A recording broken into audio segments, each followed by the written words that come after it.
Good morning, good afternoon, good evening, whatever time zone you're in. I pray and I hope that when your eyes open this Friday, June the 20th, 2025, the first thing that rolled off of your lips was thank you, Lord, for another opportunity to get it right. Just in case I missed something on yesterday. You've given me another opportunity, and I do thank you for that. You may be getting up to do breakfast, lunch, dinner, as the old folks used to say, supper time. Whatever your endeavor is today, I ask you, if you don't mind, to give me a few moments as you open your ears and radiate your mind and let it flow on down to your heart, and let the heart pump the word of the day. And the word of the day is unity. You know, the world is missing a lot of that. I don't even think we know what it means to have unity anymore. You know, we pretend that we have it, but unity goes deeper than what we think. Unity doesn't come because there's a disagreement or misunderstanding. You don't wipe a person out. Unity. Do you have it? Can you see it in the world today? It really is supposed to be in the family of believers. We're supposed to be the ones to demonstrate unity. Let's look at the definition of unity. The state of being united or joined as a whole. See, as a whole, everything functions the way it's supposed to function. Nobody steps on nobody's toes. Nobody gets in front of nobody. It's just an even key, a whole. The state of being joined together or in an agreement. Unity is the opposite of division. Who do you see, or what do you see in the world today?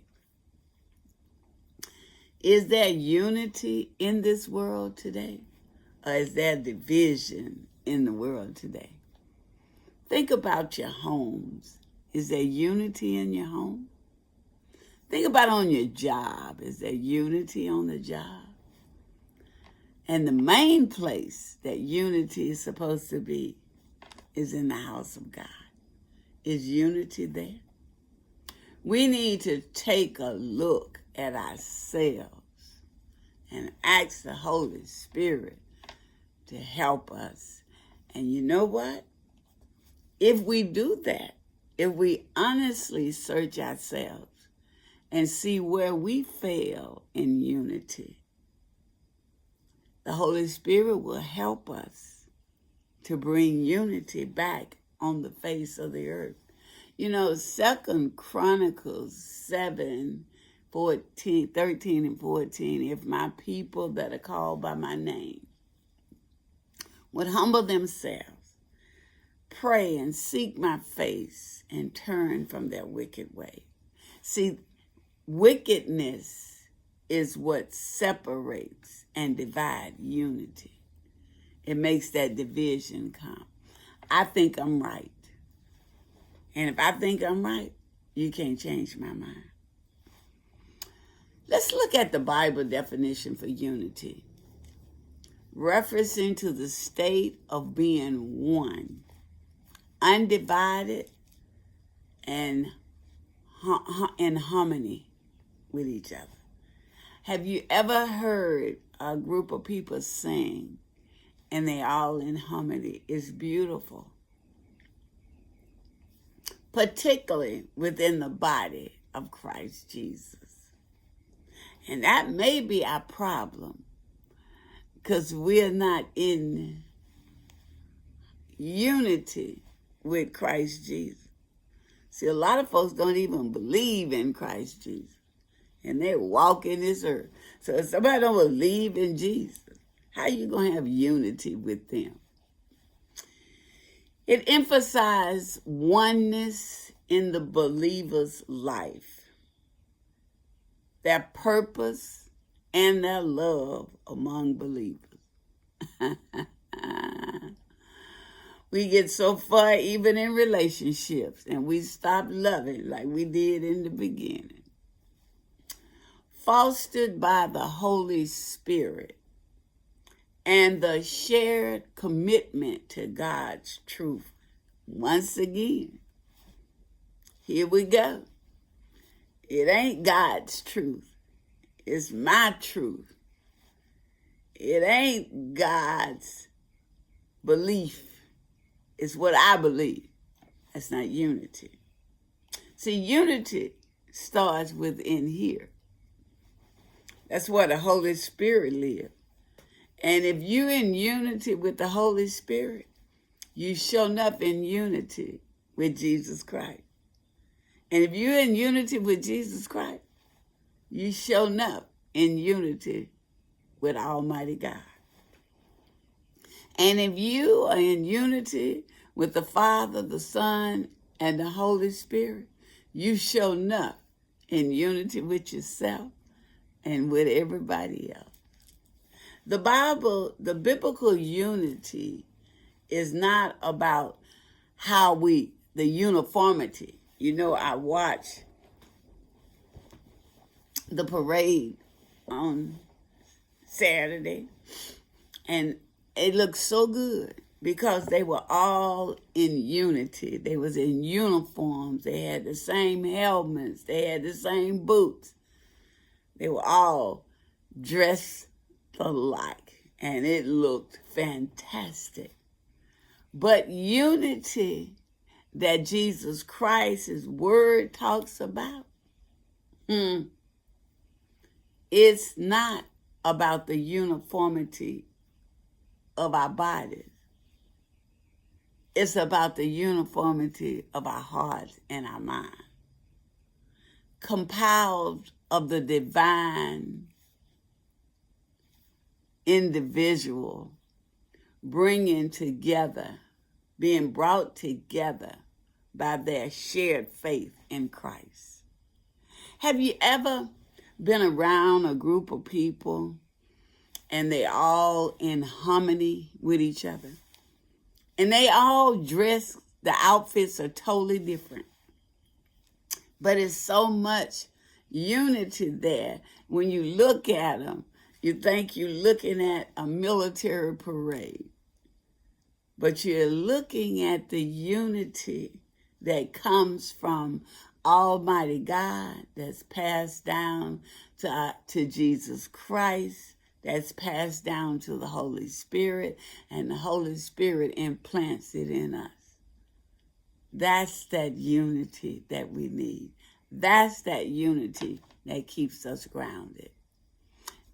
Ephesians 4:3.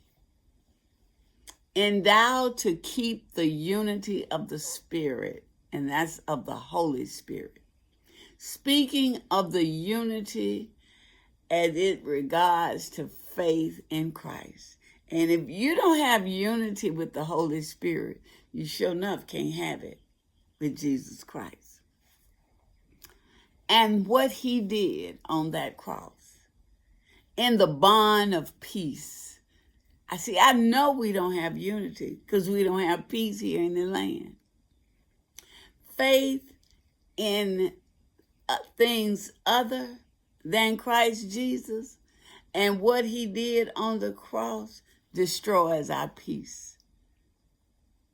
See, and we can see the destruction in the land today because it causes us to become self-righteous and will kill the unity of peace. I myself kills the unity of peace because I'm into self-righteousness the way I think it should be, the way I think we need to do it. But see, there's already been a blueprint. Jesus Christ laid it out. So let us remember the verse, endowed to keep the unity of the Spirit in the bond of peace.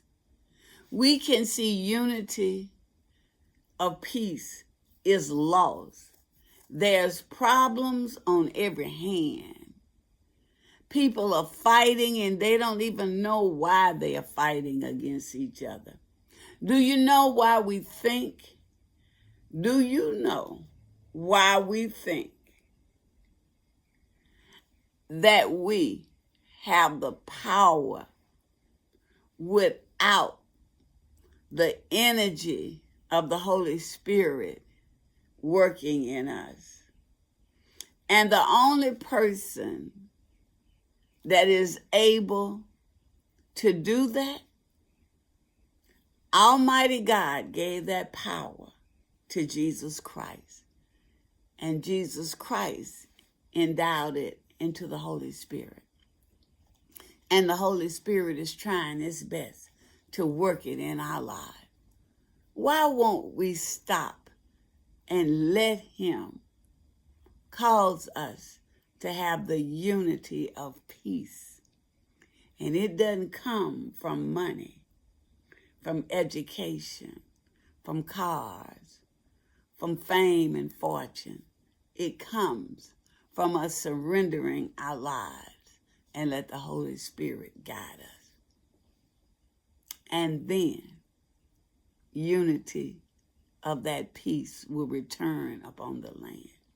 And if the Lord Jesus Christ says the same, I will see you on Monday. Please remember the verse. Keep the unity of the Spirit, of the bond of peace. We can see unity is lost within the world today. And if the Lord Jesus Christ says the same, I will see you on Monday. Be blessed. Have a safe and a joyous weekend.